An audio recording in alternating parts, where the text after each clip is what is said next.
Good day. I'm Jaydev Chiba, and the topic we will be covering today is innovating the property transfer process for a more efficient future. To help us understand the world of property transfer and the evolution that it is going through, let me welcome Clive Bredenkamp from E4. Hello, Clive. It is good to have you on the podcast today. Yeah, thanks, Jaydev. Nice to be with you. Been looking forward to this and where the conversation is going to go. Absolutely. I'm also looking forward to it. So I think to kick off, Clive, can you tell us a little bit about yourself and how you came to be part of the E4 company?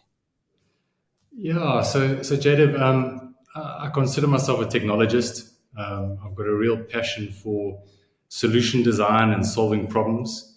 I studied at the University of Stellenbosch and got my degree in applied mathematics and computer science. And so, really, technology background, as I said, loving problem solving. And after my studies, I had a bursary obligation to fulfill and went to work at Eskom in Johannesburg. And after about a year, I got an opportunity to join a company which is now E4, which was a startup doing exciting things. And so, really got the opportunity to go into a blank canvas kind of space and solve problems. And that's how I found myself there. No, thank you. And how did E4 start? So if you can share a little bit more about the E4 company and what they do today. Yeah, sure. So E4 has been around for probably 23 years now. And back in the day, if you think about over a 20-year span, the property process or industry has changed quite remarkably. In the late 90s, it was very much still a courier-based system where when banks issue instructions to attorneys to process a transaction, they would draft documents and courier those documents to the attorneys. And it really was a gap in the market where things have been done manually. And when I joined the business, E4 was looking at securing that communication and sending instructions via email. And so that's where it all started, setting up the first digital exchange of information. And you'll be familiar with a guy called Mark Shuttleworth. He started a business Yes. Yeah. called Thought, and he really pioneered public key infrastructure, where you issue public and private certificates to individuals. And the gap Yes. there was to be able to send this information securely via a private key infrastructure. And I could tell you a bit more about that evolution. Um, but essentially, all attorneys were issued with digital certificates. And I think at the time, and this is dating back to the 2000s, we had the first and largest digital certificate community possibly in the world, where we had issued certificates to all attorneys in South Africa. They had little smart card readers back in the PS2 days, so that the technology was hard because you had to deliver devices that you had to plug into machines. But the tech's really evolved from there, from being a secure email system to then becoming a digital switch of sending Yeah. data now through APIs and eventually building out from there to building end-to-end banking platforms on which to do Yeah. the whole process. So Clive, I just want to backtrack a little bit, please. So before we go into the tech solutions as such, and you clearly have quite a lot of expertise in the property segment and property space, and you started talking about some of the challenges, but don't you want to elaborate on some of the challenges the property transfer space have experienced over the last, say, 10 to 20 years? Yeah, sure. That's a big question. Jada, it's said of South Africa's property transfer process that we've got a very advanced property transfer process, if not one of the best in the world, in terms of the legislation that protects the buyer and the seller, in terms of the details around the process, the drafting of the documentation, how well the deeds office executes on registering a property. The challenge is that it's still paper based. So while it's incredibly advanced, it's an incredibly advanced paper based system. And so one of the big challenges is that the private sector at the moment provide technology solutions which streamline the processes for banks and attorneys and ultimately the man in the street too. But our deeds office is still paper based, and we can go into that quite a bit more on what the deeds office is doing there. Um, One of the problems this also creates is that it's essentially a dark hole when you are buying or selling a property. So you were telling me on the other day that you're in the process of, I think, selling a property or buying a property at the I moment. am, yes, yes, considering that. Yeah, and so once you get in there, it's you really are at the whim of your attorney, and you only get notifications about what's happening when your attorney communicates with you. And the given that you only transfer a property probably on average one, two, three times in a lifetime, it's a process you don't know very well at all. It's complicated. There's terms that you don't normally come across, and so the whole process is actually quite difficult for the consumer to understand. So that's one of the other Mhm. challenges. A user is at the mercy of just waiting for information, waiting for a process to unfold, and is not too sure of all their interactions happening in the background. Yeah, and clearly there's a proliferation of parties involved in this entire process. So that adds to the complexity, I guess. Yes, and I think one of the things we saw as a business, we looked at the entire process and we mapped it out, and we saw that there are multiple interactions between multiple parties in this process, including the rates Mm. council, the deeds office, SARS, transfer attorneys, cancelling attorneys, bonding attorneys, lending banks, cancelling banks. It's a whole myriad of transactions, and each one of those are essentially value chains which can be optimized by technology to really improve, number one, the turnaround time of a registration, but also to be able to use that data to get better insights into what's actually going on in the transaction. Yeah, you clearly are quite insightful about the property environment, and you deeply experienced in it, and you also come across as a visionary in terms of building capabilities. So tell me a little bit about the kind of solutions that E4 and you've put forward into the market. Yeah, so I think when we last looked, we have about 66 solutions in total that are parts of the value chain, and I won't tell you about all 66 of those, but essentially, if we go back to what we were talking about earlier and where E4 started with the sending of secure emails, that then evolved to secure APIs, which were more real time. The problem with email is it's so unreliable. Emails get delivered, they go into junk mail, they disappear. Someone could impersonate an email recipient or sender quite easily. So it quickly Mm. evolved from there to being a secure digital switch, also secured by public key infrastructure. And then once we started doing the secure delivery of instructions from banks to attorneys, we saw that there's a lot of work that is done manually by the attorney outside of that. And so we started to expand our platforms into automating a lot of what the attorney does, and then also a lot of what the Mhm. bank does, and started tying those parties together, which then evolved into what I call platforms. And platforms are where you could then execute an end-to-end function like a bond registration, a transfer, all on one end-to-end platform where both the parties work on the same tech. And then, yeah, maybe you want to interject there. No, no, no. Please continue. I'm sure you've got more solutions you can talk about. It's part of that full value chain.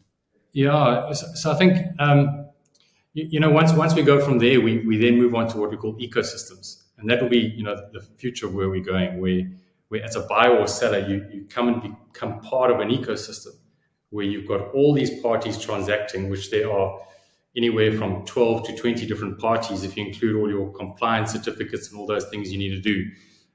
You really can get onto an ecosystem, a data-driven ecosystem, which gives everybody the kind of transparency they need from this kind of process. We also quite keenly watching what's happening with the deeds office. So as I said earlier, the deeds office is very advanced but paper-based. Mhm. And there's a project called the EDRS, which is the Electronic Deeds Registry System, and that's Okay. in the works of being developed, and it's been in the works for many years. And we've seen of late evidence that the deeds office is moving forward now with the ability to receive documents electronically. And once you can receive electronic documents, you then start working with data instead of paper, which then unlocks a lot of power for automation and transparency. Yeah. So maybe just to kind of fast forward, say, over the next 5 years, so what do you think the transfer process is going to look like, and then how much of that do you think will be digitized over the next 5 years? Yeah, sure. So if we look at broad numbers, 85 to 90% of home loans currently touch E4 software. Mm, So we've got a good footprint of our tech enhancing processes broadly. If we look at what's going to change in the next few years, and let's say a 5-year horizon, a lot of it hinges on EDRS and the steps the deeds office are going to take. As I said, the moment the deeds office become electronic, it opens up the ability for much faster processing. The time through the deeds office is sitting at around about 10 to 11 days of turnaround time. And the average home loan takes about 60 to 90 days to process. So that time will come down. And so we're really going to see in the future much faster turnaround. And there's no reason why we can't get down to 2-3 weeks for a property to register, which, first of all, for the banking industry means faster recognition of revenue from interest they can earn, but also for the homeowner to be able to move into your property sooner. And then with that, much more predictability about when that property will register, so you could plan your move, you could plan the accompanying services much easier. So it's really a world where also everything gets automated. Right now we already automatically generate all the documentation needed for a home loan from the data. Those documents are then currently electronically signed by attorneys.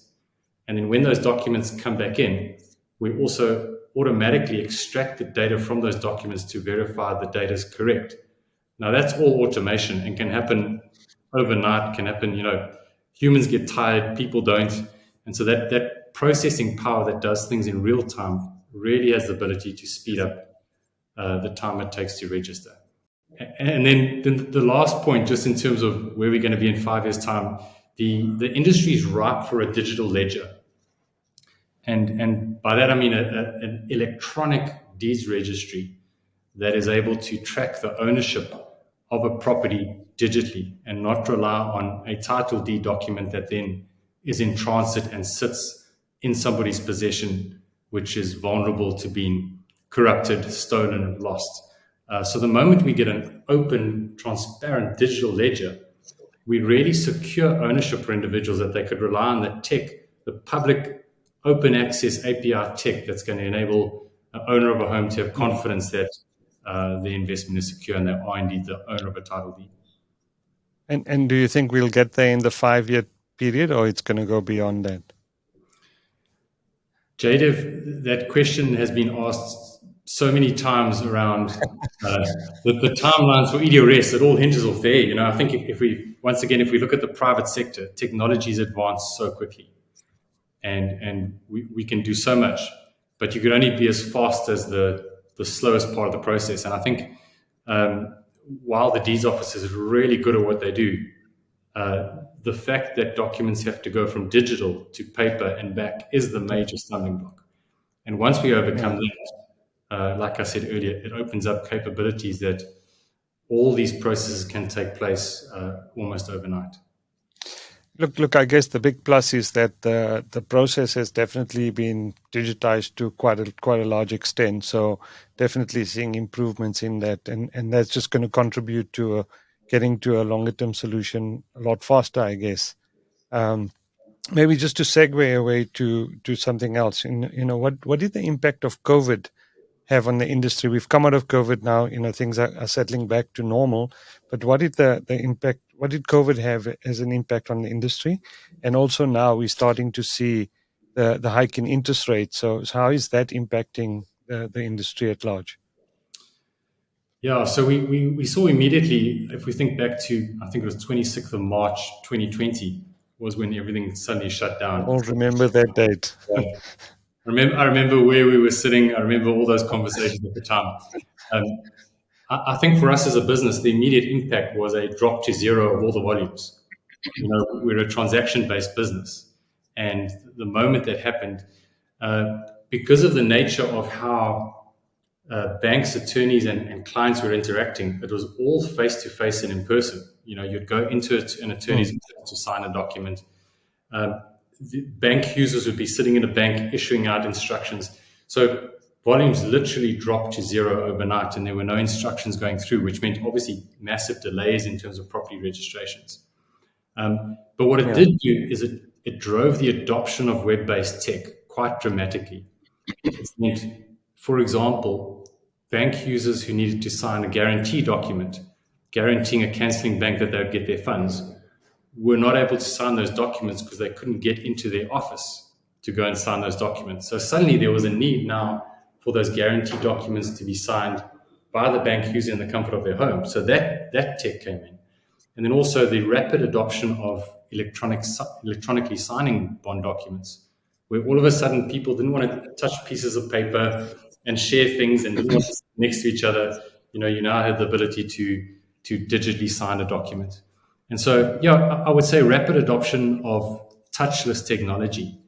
And if you think as a business, you want to be able to collaborate with your colleagues, but in terms of being a service provider, you want to be able to provide those services conveniently from wherever. And so now with web-based tech, which all our tech is, you're able to use E4 systems from wherever you are in the world, the comfort of your home, on the golf course, sitting in Mauritius, wherever you are. You're able to use that tech and provide that service. Yeah, no, absolutely. And I think, the evolution that E4 has gone through, and the fact that COVID has almost forced digitalization across the board, that Mm. acceleration. So I guess that's been the big plus out of COVID for the industry. Yes, indeed. A it's lowered the barrier to adopting web-based tech versus tech that sat in your office, Mhm. wherever that was based. Yeah, maybe just a couple more pointers that I wanted to cover. Clearly, there's lots of benefits for most of the stakeholders that are participating in this process. Don't you want to elaborate on, what kind of benefits would, for example, the buyer, the seller, the various stakeholders gain out of a digitized process? Yeah, great question. So one of the evolutions we're seeing is I spoke earlier about coming into an ecosystem, and then the next area we see that's going to improve is for the man in the street, the buyer or seller of a home, to be able to get onto a home loan experience, which is a platform where they can get transparency on what's happening with their sale. So we're looking at that the user can come onto a platform, they could have a place to automatically upload their documents, their ID books, etc., start interacting with the various parties, or just being a spectator on the transaction. If they want to know how's my transfer duty receipt going with SARS, they'll be able to see the audit trail of what's happening there. I think the other big challenge to the industry, which we didn't cover earlier, that we're solving now is the as I said earlier, the reliance on email is risky, and the impersonation of Mm. email is a challenge. So when it comes to security, there have been many, number one, breaches of data, but number two, impersonation where bank account details are given to a client to deposit their funds into a bank account, and somebody's impersonating that attorney. And so the Yeah. secure communication between the man in the street and the attorney is the next thing to overcome. And so by inviting the man in the street onto a platform, we provide a secure channel where the man in the street can interact with the attorney, exchange bank account details, know that the bank account details they're receiving from the attorney are verified, backed up by a digital certificate, and are indeed secure. I mean, I've come across a number of examples of these fake identities and monies being transferred or deposited, and it's been months and months for the poor individual who's trying to purchase this property to try and just rectify that problem. So clearly, these kinds of solutions are going to help, and I think it's a good lead into data privacy and security. Talk a little bit about, and I think you've mentioned some of it already. Maybe talk a little bit more about how the security and data privacy is managed in this process. Yeah, so I think we've adopted the approach of a business as security first. We sit on an Mm. incredible amount of sensitive data. If you think going back to your potential purchase that you're doing or sale, I can't remember, you are volunteering a whole lot of sensitive information that you don't normally share with anybody. And knowing that True. that's Yes. happening, it's a major risk for you. So we adopt approach of security first. We need to make sure that the data we look after in transit between a bank and an attorney, or the man in the street and the attorney, is secure, stored in an encrypted way, so that even if those physical devices get stolen, if the physical service gets stolen, that data is always encrypted and cannot be accessed in any way. So it's a huge responsibility, and we take it very seriously. We have a whole division of security that looks after how data is stored, how it's encrypted, what's transmitted where, and then of course we also have the requirements of POPI, which makes sure that we have to handle data in a proper way. Also allowing a user to ask for their data to be expunged from a platform, which is a challenge for many organizations. It's easy to collect data. It's harder to To get rid of it is hard. expunge data when somebody asks you to get rid of it. But yeah, that's a business like ours that sits on years, 20 plus years of property transaction data. It's our number one priority. Clive, thank you very much for your time today. I think we've covered quite a lot, and thanks for sharing. How the property transfer process has evolved over the last few years. I don't know if you have any final closing comments before we end the podcast today. Yeah, I think Jaydev, just first of all, thanks for the chat. I look forward to having another chat in the next while to talk about some more of the tech that we're rolling out in the property industry. I think the closing comment is, with a view of South Africa and the common sentiment that we have such an advanced banking system and we have such an advanced property transfer process, albeit paper based. We've got some incredible tech in this country that's very exportable to the rest of the world. And we're doing great things in South Africa to advance the security, the transparency, and the ease of property transfer. And I think there's a lot that can be shown to the rest of the world in terms of how we're doing things in South Africa. Okay, Clive, thank you very much for your time. Appreciate it. Great, We'll Jaydev. chat soon. Nice to chat. Thank Thank you. you. Bye.